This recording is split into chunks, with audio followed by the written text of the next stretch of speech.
درود بر تمامی همراهان عزیز. اومدیم برای معرفی یک کار بسیار زیبا و یک سازه فاخر از سازنده بسیار بنام و خوشنام منطقه قاسم آباد، حسابی 12.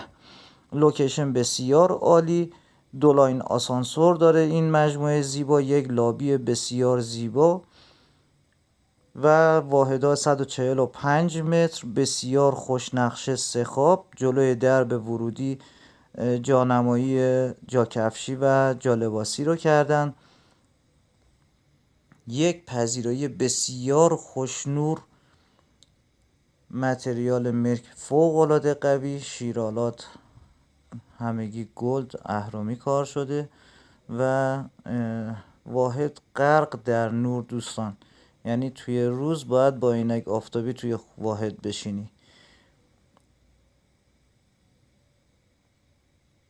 یک تراس بسیار بزرگ، دو نبش و بسیار عالی. دوستان عزیز، این واحد زیبا هر سه خواب نورگیر هست، یک خواب مستر و کمد دیواری هم که هر سه خواب کمد دیواری داره.